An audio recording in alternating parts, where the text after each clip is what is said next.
1,050,100, 5 houses right here, maybe 2 houses right there. You feel me? I do not cap. This is really my lifestyle. This is how I really live. I got him a deal, right, to play video games once a week for an hour, 2 million up front, and just doesn't do anything. He had no money at the time, and he needed money to buy Birkin bags for all these black chicks and give away money to make his girlfriend jealous. That is literally like the factual story. He told the company, I need 2 million up front so I can buy a content house. Guy's an idiot. 6ix9ine flaunts money, buys Birkin bags for his girlfriend, yet leaves his daughter Soraya in need, only providing $2,000 over 5 years. What a fake. Those scathing criticisms weren't just fleeting social media comments, but the voices of millions who once celebrated Daniel Hernandez, better known as 6ix9ine, the rainbow-haired rapper who shook the hip-hop world. At his peak, he broke Instagram live stream records with over 2 million viewers, sent the internet into a frenzy as Gubba and trolls racked up 45 million views in 24 hours, and transformed from a Brooklyn nobody into the king of New York.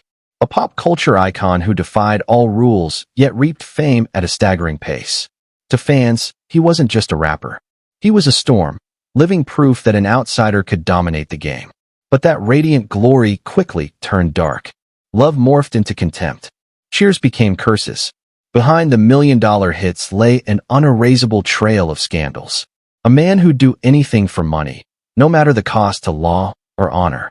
He foolishly bragged about and incriminated himself in his lyrics, faced convictions for sex crimes, eagerly brawled in public to feed his ego, draped himself in a facade of luxury with diamonds, supercars, and cash, only for close allies to expose it as fake.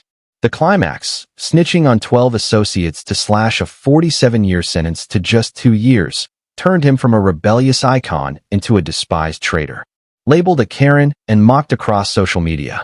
From the defiant king of New York, 6ix9ine is now just a name tied to deceit, betrayal, and indelible stains.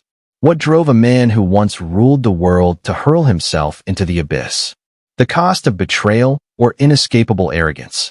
To understand this fall, we must trace back each milestone from the moment Dummy Boy propelled him to the top to the point when his entire empire crumbled beyond salvation. Does money dictate everything you do? Yes. What the Is You Not Here car selection address nothing. I'm never going to address nothing.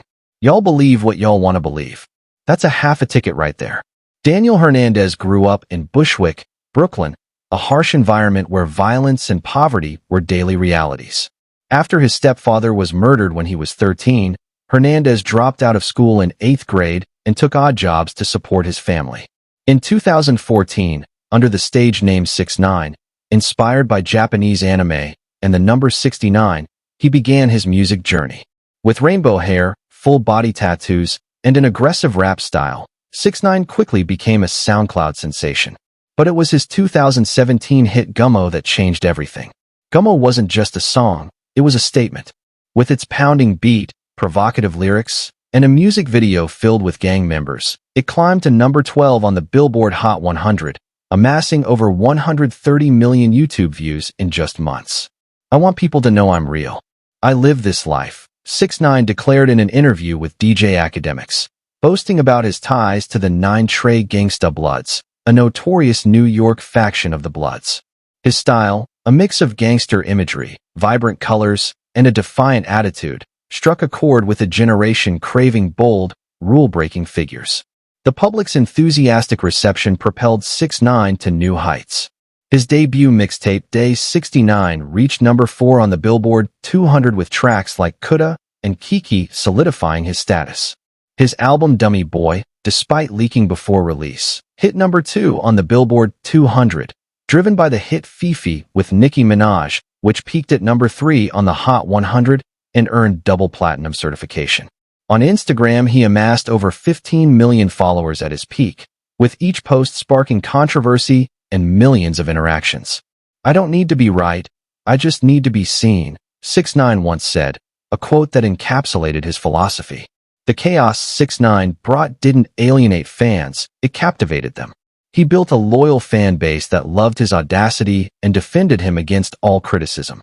But few realized that the same wild persona and dangerous affiliations that made him famous were also the fuse for a cascade of legal disasters, thrusting the rising star into a whirlwind of condemnation and prison. I got federal agents sit in front of my house. 1, 2, 3, 4, 5, 6 cars. One thing I fear in life. No, 2 things. I fear God, and I fear the FBI. Only 2 things I'm scared in life. The cracks began to show in 2015 before Gummo even existed. At just 18, Daniel Hernandez was arrested over a video involving sexual content with a 13-year-old girl. According to court records, the video was filmed at a Harlem party featuring the victim in a pornographic context. Though Hernandez didn't directly engage in the assault, his presence and actions in the video were enough to charge him with use of a child in a sexual performance, a felony in New York. The sentence wasn't light. 300 hours of community service, 2 years of therapy, and a mandated apology letter to the victim's family. In New York, this is among the gravest offenses involving minors, and the punishment could have been harsher had Hernandez not taken a plea deal. Initially, the case didn't draw much public attention, but in 2017, as 6ix9ine exploded on social media with vibrant photos and bad boy music videos, the court documents resurfaced and spread rapidly. The truth from 2 years prior emerged at the height of his fame. He's a predator, one Reddit user wrote. Another on X was harsher. Nothing excuses that behavior, no matter how famous he gets. The contradiction was glaring. In real life, he was convicted of a crime involving a minor. Online, he crafted a defiant street rapper persona. Hip-hop forums began questioning. Was all this bravado and noise just a mask to hide an immoral character? In a bid to control the crisis, 6ix9ine appeared on DJ Academics' show, claiming the victim was about 14 and he was 17 at the time. But court records confirmed he was 18, a detail that made the public feel deceived. He also said he voluntarily wrote an apology letter out of remorse, but this was a mandatory condition of his plea deal. Instead of showing genuine remorse, 6ix9ine quickly returned to provocative music videos and songs, seemingly believing a new scandal could overshadow the old one. He thinks fame and money can erase his past. A disappointed fan commented on Instagram.